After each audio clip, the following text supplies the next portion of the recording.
What is up, boys and girls, ladies and gentlemen, day traders, cloud swing traders? Hope you guys are doing absolutely fantastic. Hope you guys are feeling a little bit more like Microsoft and a little less like Google today. But what we could count on every day, we got Chuck in the house. Good morning to Albert, Alex, Bill, Brian Thompson. We got Eric. Good morning. Eric Prawl. Good morning. Fayaz Franco. Greg K is in the house. Hector. Good morning. Jason P. King. Jay Linder. Hope you're doing well. We got Joe, JT, Kevin, Lauren. Ron is in the house, back from his travels. He's like Pitbull, Mr. Worldwide. Tanya, good morning. Win, yes, sir. Good morning. Hope you guys are doing fantastic. Everybody out there in YouTube land, I appreciate you guys joining us each and every day. We got Richard Jet, Ivan. Good morning.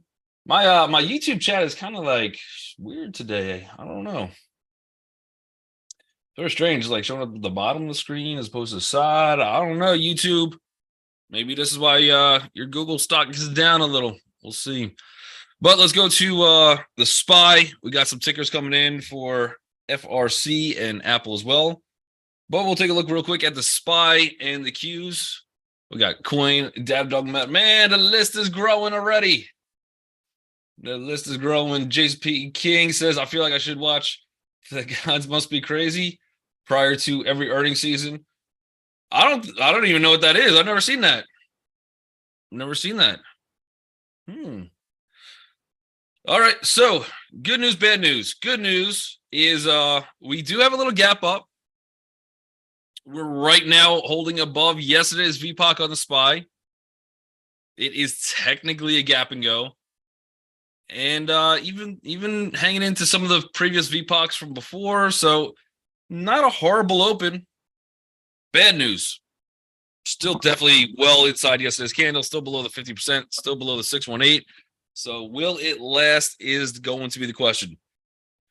I don't know. To the higher side of things, the first target I'm looking for is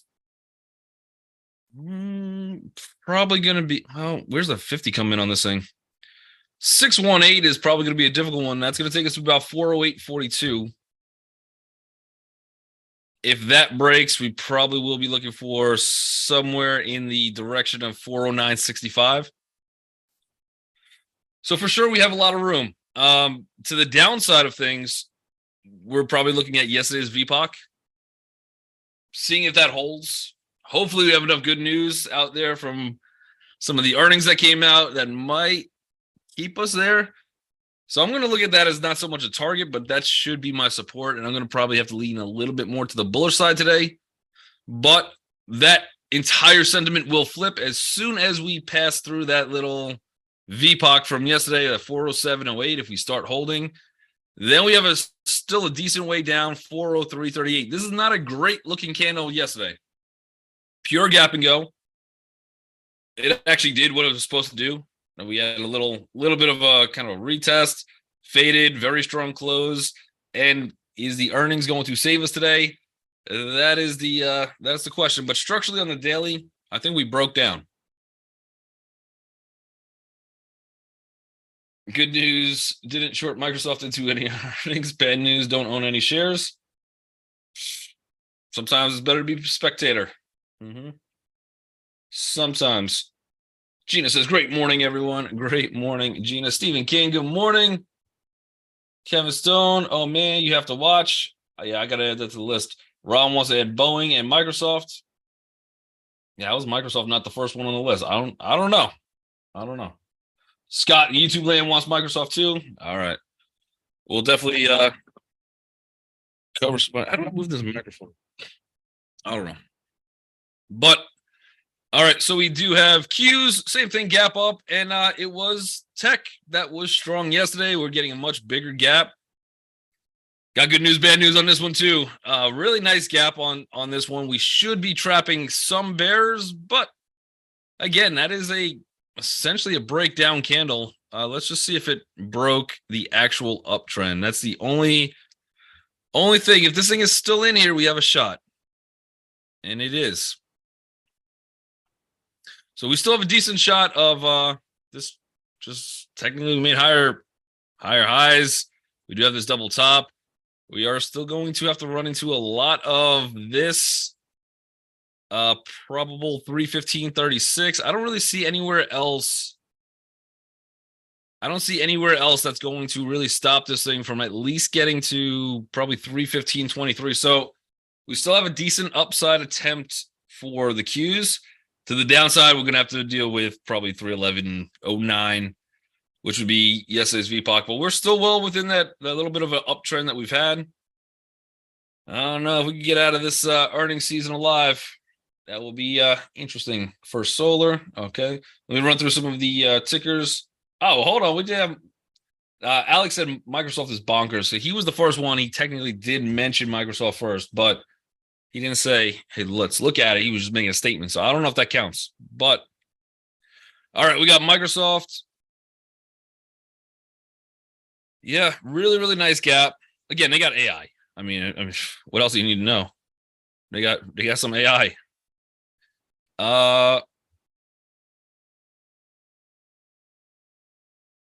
AI. I'm pretty much should just rename this ticker. Yeah, trapping a lot of people. We had quite the little run up into it. We sold a bunch. This thing probably has room to continue higher. I think I'd want some profit taking. Again, this is kind of what I want as opposed to what has to happen. I really don't want to be taken in right at open into $300 psychological whole number. But I could also see it going straight up from there. So we have one little spot volume right now. We are slightly above it. There's nothing really stopping us to this 299.94. So probably some people front running that 300 number, but it looks good. I would rather we get a little bit of a dip and we could buy the dip. I really don't want to short Microsoft today. I only want to go long on it. The question is where. And that's what I would like to see, but maybe there's some pre-market support, something like that we could take advantage of. It does have about $3 to the higher side, but there's got to be somebody profitable in this thing. Somebody's probably going to want to take some kind of profits as we approach sell and may go away. Changing my company name to include AI. Yeah, that would be smart. That's the way to go. You can just follow the trend sector. Paul wants ATVI. Is this a good spot to sell puts on FRC? So let's get to FRC. I'm still holding some FRC. I really just want, they're all free.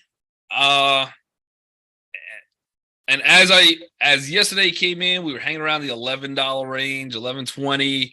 And I was like, all right, I was expecting from earnings a 50% drop or 100% gain. And we got the 50% drop. But it did not come from earnings. It actually came from the aftermath of earnings, where after earnings, we held up. We were looking decent. I did sell some more puts, some 750s, and I sold some $4 puts. Based on the fact that we're hanging out. Then they come out and they say, we're selling $100 billion of assets, essentially at losses. This is the blueprint from SLB, unfortunately. I think their asset sale of $100 billion, also on their, from what they said, that they had deposits of $104 billion, I think it was. What they failed to mention is 30 billion of that was from the other banks that gave them the deposits, and they're including that. So they failed to mention that. The CEO, I don't know if anybody listened to the conference call, but the CEO came out, read a statement, did not answer questions, did not add anything to it. This would be one of the most heavily watched banking earnings conference calls you could possibly imagine, as everybody's wondering. He said nothing. Kind of a slap in the face to all investors. My plan, since everything was free, and then I did just add some of the puts, or sold some of the puts, but my plan was to hold everything and just, it is what it is. I might be changing that now. I do think that this bank has a greater possibility of hitting zero. So for me, I would not be buying more puts. Or selling more puts. If you want to, I wouldn't buy puts. Definitely would not buy puts.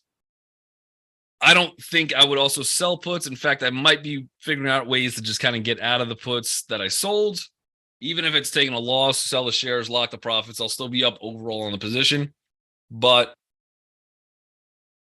the biggest issue FRC has right now is after selling the deposits or selling the assets at a loss, what's that going to do? Probably drive some more fear into investors. The biggest Achilles heel to FRC right now is if they freak more people out and we continue to get bank runs, because the only positive of the earnings report, and I don't think the earnings report was that bad. Oh, we expected trash. It was trash. I didn't think it was that bad. I think the reaction that the market gave us was decent. Okay, you're down 40% on assets. Biggest thing now is incite more fear into investors and cause the secondary bank run. We could wake up on any day, and there was some reports of maybe government coming in over the weekend, taking over the bank. If this goes to FDIC reserves, we will wake up, it goes to zero. I think if you buy puts, it will also be very, very difficult to get your money back. The puts will essentially be worth everything. The stock would wake up at zero. So I think the increased chance at FRC goes to zero is much, much higher. So I would not be selling. I would not be buying puts. I'm probably going to figure out how to maneuver out of some of the positions. Not because I'm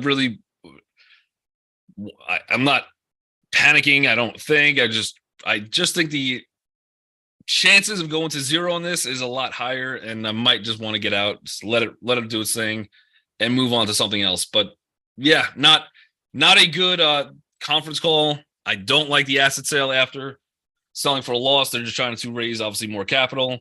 But yeah, be very, very careful. I'm probably going to figure out how to maneuver out of the position the best way I could.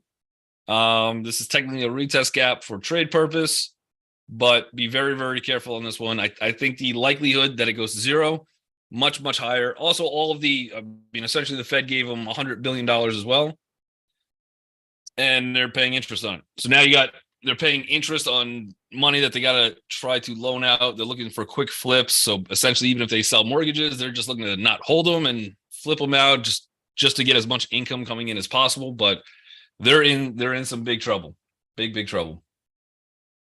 So I hope that answers some of your question on FRC. Apple, AAPL.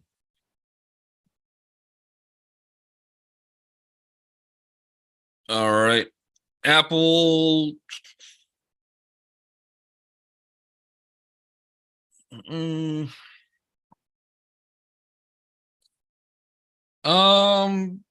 Gapping down a little bit. This is a retest gap. And earnings come out when on Apple? They come out on May 4th. So we do have a little bit of time. The one bright side, not bright side, but Microsoft actually had some really good earnings. But in the Microsoft report, the one thing that was very, very strong or surprise upside was personal computers. So I do wonder how that's going to affect Apple. You do see some of the chips running, NVIDIA, AMD. I think they will all be relatively strong today as well.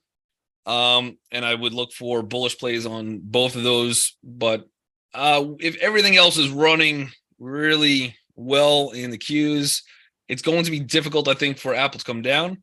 But it is acting a little bit differently right now from here. I mean, again, we have a little bit of a slight breakdown. This would be probably an uptrend from here. So I can see us even coming in, getting some kind of a retest, something like this, and then maybe longer term. But again, if these earnings hold up and the queues are strong and SPY doesn't really break down, Apple might be tough. We do have a double top, but we're still technically making lower highs, higher highs. So trend is bullish. But maybe we can start to see a little bit of crack in this. We do have some kind of moving average slowly creeping in that can save us. So I don't know if I want to take it to the downside today unless the market comes down fiercely. Otherwise, it'd probably be just hanging out, slow day on Apple, I would assume. So the big question, are we making any money on those sold puts?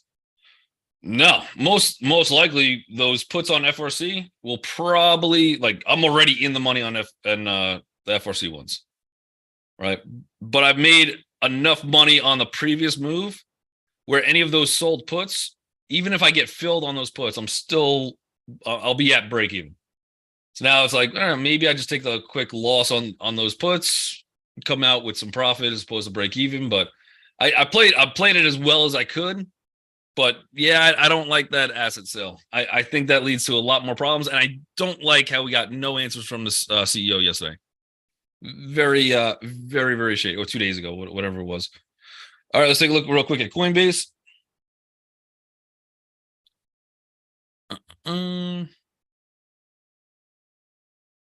Coinbase gap up again. You still have all of this regional bank issues on the table. The one thing I think that was driving a lot of the Bitcoin move was fear of banks. So if you have a legitimate fear of banks, crypto is going to be your savior, I would assume. So you should see the more fear picks up. If FRC goes under, that's going to be another probably little incentive for Bitcoin. And in turn, obviously, anything traded in crypto is going to affect coin to the positive. So this is a good gap up. But again, it's like anything else. How much is it going to run? I have 6109 as my first little target.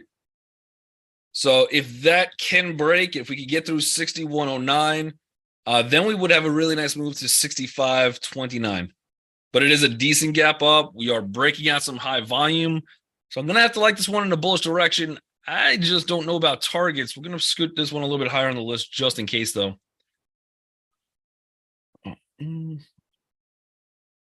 If we were breaking a pivot or something like that, maybe. I could also draw a 618, probably a 50% maybe retracement of this last kind of down move. That would take you probably about 61.71, somewhere in that zone. So we'll see. Datadog, DDOG.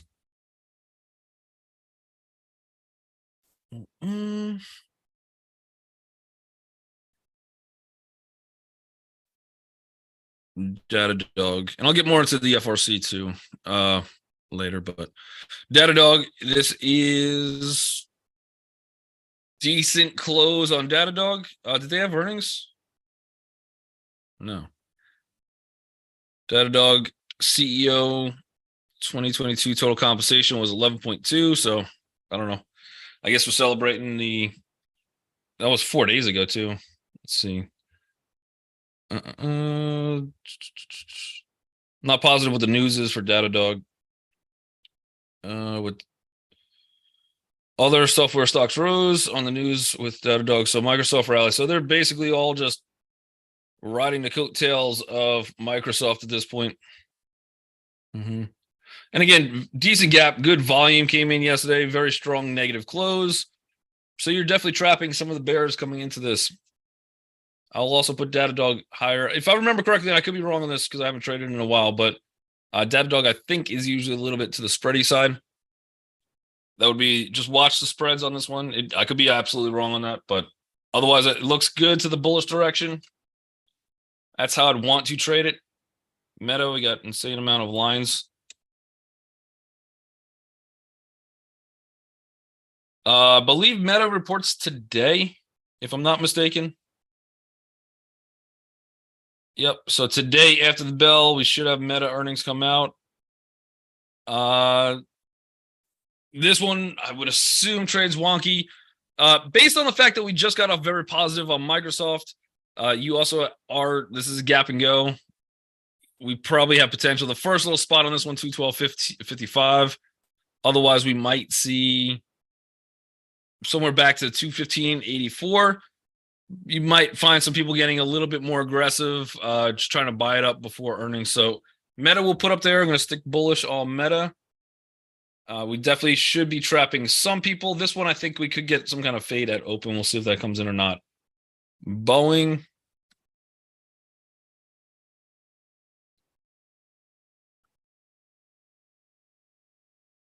Favorite gap of the day so far. And not just because it's Boeing. I know what you guys are thinking. Like, you're just going to trade Boeing. It's going to be his favorite gap. No, it is a good gap. So double bottom, we came down, we retested that high wave. We were gapping above that last little sell to the top of that little pivot spot location. Next target 209.96. Possibly we get to like 210.82. And the stretch one probably doesn't happen today, but 212.63. They had earnings. Surprise to the revenue side, missed on earnings per share. But those earnings have already come out, so we've avoided that one. Boeing probably so far my favorite one.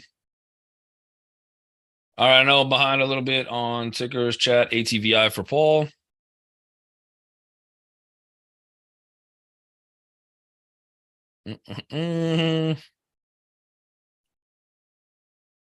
Activision. Why is Activision down so much? Did the deal not go through?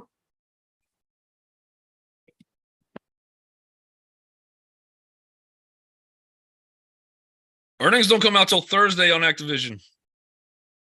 This would technically, this is not really island reversal. Kind of is, I guess. I don't know if the definition has a defined amount of days or not, but otherwise, this is a decent gap down. If the deal did not go through, if somebody wants to fact check it, see what the news was, why this thing came down. But if the deal, which I believe is still with Microsoft, is going to go through, you have a better opportunity, better shot to play arbitrage on this one, because I think it was about $95 looking for that buyout. So again, I'm not sure why this is gapping down, what the news is on it, but it's starting to set up. I like it closer. I wanted to buy it originally somewhere close to about 60. I think it was like 65, 66. Yeah, somewhere around 66 back here before the deal was announced. But this could give you some arbitrage, meaning that essentially if the deal does go through, and I don't know why this has come down. My guess is probably Microsoft might have said something in the conference call. I don't know. But if that deal looks shaky, that would be a good explanation for Activision coming down. Playing this thing as a day trade, it's down a lot. And again, if the deal is potentially still on the table, I would actually be considering buying some shares around here. Probably close to 78.43, because you could get that arbitrage play. We'll have to see on this one. But right now, as a day trade, we're definitely overextended. It could come down a little bit further, 78.03. If the news is that the deal is off the table, this thing has a lot of room to go, probably another $10, which I don't think happens today, but in the near future. A1 AI company. What, Microsoft? Me too. Bought it back at $7. Yep. Think they will also announce a class action lawsuit launched by shareholders. Yeah, that's already in place. Which I'm not so concerned. I'm not so concerned with the class action lawsuit. If a stock usually drops a lot, you start to see. You got lawyer. I don't know if Attorney Dan's in the house, but anyone but him is. If you're an attorney, let's put it this way: if you're an attorney and you're here, you're not a vulture. But anybody else that would be an attorney, the vultures will start circling. They're like, stock drops. Let's get some people. So lawsuits are kind of fine. I'm okay with that. What I'm not okay with is the potential that the stock goes to FDIC reserves and you just wake up and everything's zero. Volume 19 million pre-market. What is it supposed to say? Sorry. I'm not sure what that was to. I'm so far behind. This is probably the most I've been behind. Don't tell me, don't look at me. Tell you stop raising rates. Actor sounds like Captain Obvious. KRE. 52-week low, not a good sign. Yeah. Yeah, not great. Also, I think the bonds, like if you were to buy bonds for FRC, you get like 44 cents to the dollar. That's what they're selling for. So almost the play is don't even worry about the stock. If you really like FRC, you're probably going to be buying the individual bonds on them. KRE, yeah, not looking great. That was not a solid help to anybody. Run from banks to crypto sounds like fry pan to fire move. It depends. I mean, yeah, it would be a trade for sure. I missed the room yesterday for work. Do you know what news hit about 1:15 p.m.? Justin, what was that for? Was that for FRC or in general? We had a couple of reports come out at 1:15. I don't really know though.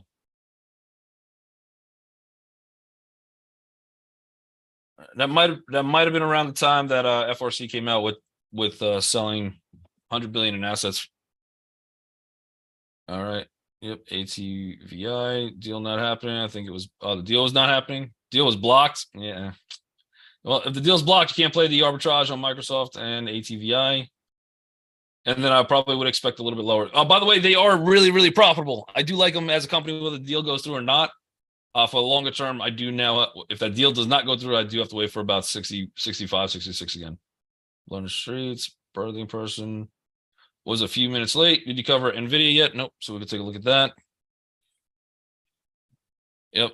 NVIDIA, I do expect both NVIDIA and AMD to run to the bullish side today. That would be my thought process, just because, again, personal computing was a surprise beat from Microsoft. They never make this thing easy. I do like it all to the bullish side. But then we get into the resistance. It's like, how much could it go? How much Chopzilla is going to be up there first? But that looks really, really nice on NVIDIA. If this thing can get a little bit higher, so look for a close above 271.29. And then we have a good potential for like 276.74. So both NVIDIA and AMD, I like to watch today. I think they're already moving a little crazy pre-market, but we will see. Hello, M. Don't forget our meeting at 12 noon. I don't know who M is. Maybe Agent M. Malone's McGoons. SPX dropped 1:15 Eastern. Oh, yeah, off the top of my head, I'm not positive.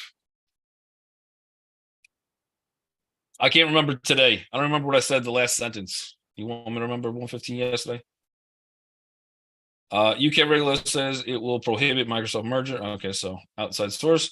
Going to try to catch a pullback to 290 on Microsoft. MSFT. Speaking of Mr. I'm putting Mr. Softy. All right, pull back to 290. Yep, so trying to catch that pullback. That's going to be, yeah, if it could get down to 290, that would look decent. Yeah, I like that entry a lot. And again, you don't have the risk of earnings anymore. Earnings are out. So now it's just, can anything else come in, clap it? Google probably took a little bit of a hit from this Microsoft news.